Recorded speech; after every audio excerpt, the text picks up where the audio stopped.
Praise the lord. మనం చాలాసార్లు ప్రతికూల పరిస్థితుల గుండా వెళ్తూ ఉన్నప్పుడు కృంగిపోతూ ఉంటాము, కన్నీరు కారుస్తూ ఉంటాము, కుమిలిపోతూ ఉంటాము, వేదన చెందుతూ ఉంటాము. దాని నుండి బయటికి రావాలని పోరాడుతూ ఉంటాము. కానీ ఎలా పోరాడాలో తెలీదు, ఏం ఆలోచించాలో తెలీదు, ఏ నిర్ణయం తీసుకోవాలో తెలీదు, ఎలా బయటికి రావాలి అని ఆలోచిస్తాం. కానీ ప్రయత్నిస్తూ ఉంటాము, కానీ బయటికి రాలేకపోతూ ఉంటాం. అలాంటి సమయాల్లో మనం ఏం చేయాలి? మనం ప్రతి ఒక్కరము ప్రతిదినము మన అనుదిన జీవితంలో అనేక పోరాటాలను ఎదుర్కొంటూ ఉంటాము, అనేక ప్రతికూల పరిస్థితులను ఎదుర్కొంటూ ఉంటాము, అనేక ఛాలెంజెస్ని ఎదుర్కొంటూ ఉంటాము. అటువంటి సమయాల్లో మనం ఏం చేయాలి? మనం కృంగిపోకుండా దాని నుండి ఎలా బయటపడాలి? దాన్ని ఎలా జయించాలి? దాన్ని ఒక సాక్ష్యంగా ఎలా మార్చుకోవాలి? ఆ సమస్య ఏం చేసే సాక్ష్యంగా మారుతుంది అనేది ఈరోజు మనం తెలుసుకుందాం. మొదటగా యోనా గ్రంథం 2వ అధ్యాయం 2వ వచనం మనం చూసినట్లయితే, నేను ఉపద్రవములో ఉండి యెహోవాకు మనవి చేయగా ఆయన నాకు ప్రత్యుత్తరం ఇచ్చెను. పాతాళ గర్భములో నుండి నేను కేకలు వేయగా నీవు నా ప్రార్థనను అంగీకరించి ఉన్నావు.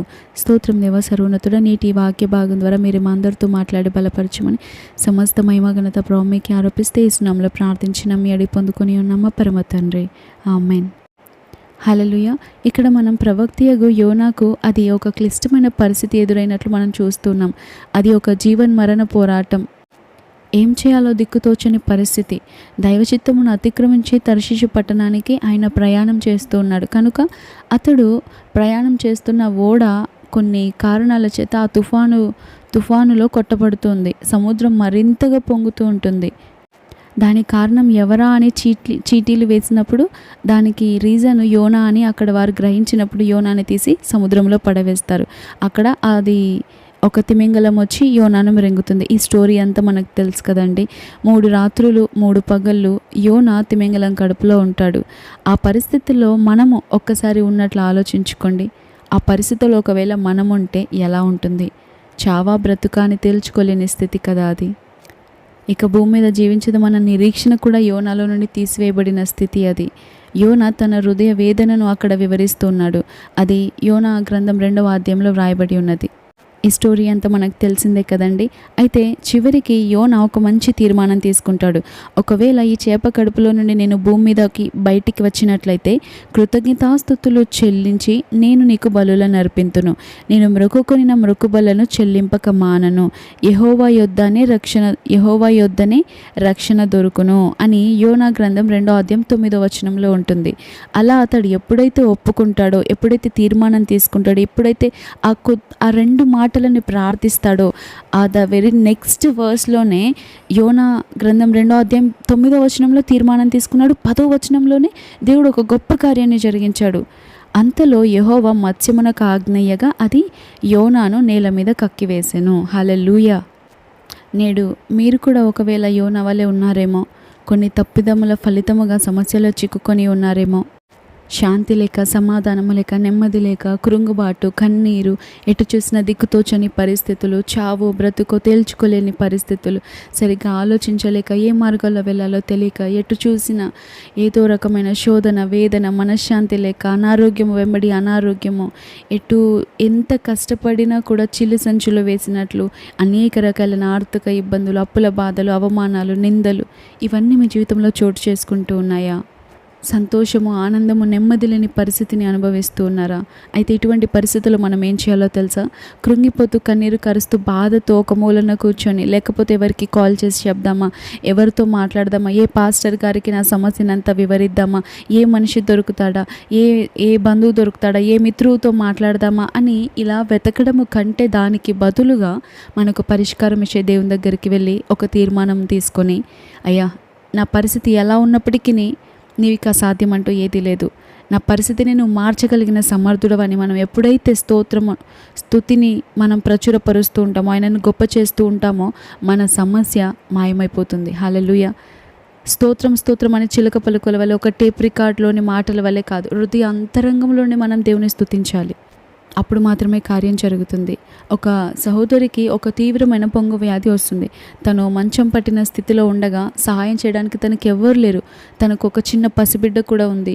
భర్తేమో ఉద్యోగానికి వెళ్తూ ఉంటాడు. అతనికి భోజనం సిద్ధపరచవలసిన బాధ్యత కూడా ఆమెదే. భరించలేనంత జ్వరము, ఒక రకమైన పొంగు వ్యాధి ఆమెను ఆవరించి ఉంది.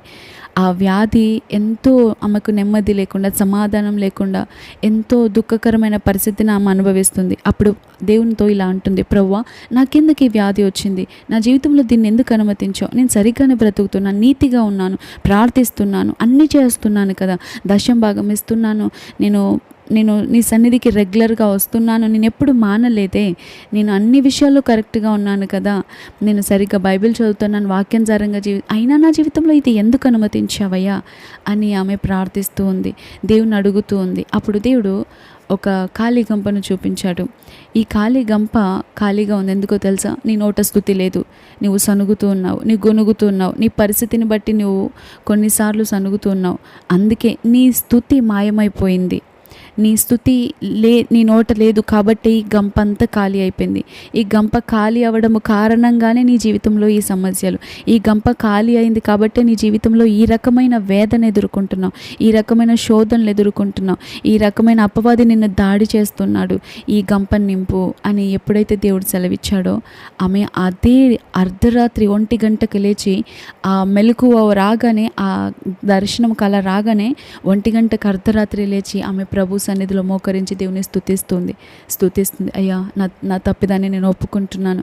అవునయ్యా, నేను కొన్ని కారణాల చేత స్తుతిని మానేశాను, నేను సనుగుతున్నాను, అది లేదు, ఇది లేదు, ఇది అలా ఉంది, నాకు ఇష్టమైనట్టు లేదు అని, నాకు ఇష్టమైనట్టు ప్రవర్తించట్లేదని, నాకు ఇష్టమైనట్టు నాకు సంతోషంగా ఇది అనిపించట్లేదని దాన్ని బట్టి నేను సనుగుతున్నానే, కానీ దాన్ని బట్టి నేను స్తుతించలేకపోతున్నానని చెప్పి తన తప్పిదాన్ని ఒప్పుకొని ఎప్పుడైతే స్తుతిని మరలా ప్రారంభించిందో, స్తుతిని ఆ రీతిగా స్తుతిని మొదలుపెట్టి ఎంతో సమయం స్తుతించింది. అలసిపోయిన తన శరీరముతో మరి నిద్రలోకి జారుకుంటుంది కొన్ని గంటల తర్వాత. అలా స్తుతించి ఎప్పుడైతే నిద్రలోకి వెళ్ళిపోతుందో, ఉదయం మరలా లేచేసరికి తన శరీరం అంతా కూడా నార్మల్గా అయిపోతుంది. ఏ రకమైన జ్వరము లేదు, ఏ పొంగు లేదు, అసలు ఏ కురుపు లేకుండా చాలా చక్కటి చిన్న పిల్లల లాంటి దేహం పొందుకుంటుంది. అలనాడు మనం నయమాన్ని చూస్తాం కదండి. 7 మార్లు ఆ యోర్దాను నదిలో మునిగి లేచిన తర్వాత చంటి పిల్లల లాంటి శరీరం వస్తుందంట, చంటి పిల్లల లాంటి సున్నితమైన చర్మాన్ని పొందుకున్నాడంట. హల్లెలూయా! అటువంటి గొప్ప కార్యం దేవుడు నేటికి చేస్తున్నాడు. అంత గొప్ప సమర్థుడు. ఆయన హస్తం కొరుచు కాలేదు, ఆయన బలము తగ్గిపోలేదు, ఆయన బాహువులో బలము క్షీణించిపోలేదు. నేటికి అదే రీతిగా ఉన్న దేవుడు మన దేవుడు. నిన్న నేడు నిరంతరం ఏకరీతిగా ఉన్న దేవుడు. భూత వర్తమాన భవిష్యత్ కాలంలో ఏకరీతిగా ఉండేవాడు. ఆయనకు అసాధ్యమంటూ ఏది లేదు. ఆయన ఆ రోజు ఏ రీతిగా ఉన్నాడో ఈ రోజు కూడా అదే రీతిగా ఉన్నాడు. నయమాను జీవితంలో చేసిన దేవుడు ఈ స్త్రీ జీవితంలో కూడా చేశాడు. స్తుతిస్తున్న మన జీవితంలో చేయడానికి అదే రీతిగా ఉన్నాడు.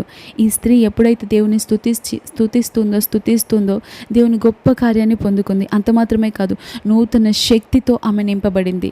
జ్వరం ఆమె నుండి పోయింది, పొంగు వ్యాధి పోయింది, ఏ సూచన కూడా లేదు, ఏ మచ్చ కూడా లేదు, ఏది కూడా లేకుండా సంపూర్ణ స్వస్థత పొందుకుంది. హల్లెలూయా!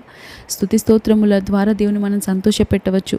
మన దేవుడు స్తుతుల మధ్య నివాసము చేసే దేవుడు, స్తుతుల మధ్య సంతోషించే దేవుడు. స్తుతులు ఎక్కడుంటాయో ఆయన అక్కడ ఉంటాడు. హృదయ అంతరంగంలో నుండి వచ్చే స్తుతి స్తోత్రములను బట్టి ఆయన హృదయం ఎంతో సంతోషిస్తుంది. ఎట్ ద సేమ్ టైం మనం ఎప్పుడైతే సనుగుతామో ఆయన హృదయం ఎంతో నొచ్చుకుంటుంది, ఆయన హృదయం ఎంతో బాధపడుతుంది, ఆయన హృదయ వేదనకు మనం కారణమైన వారం అవుతామో.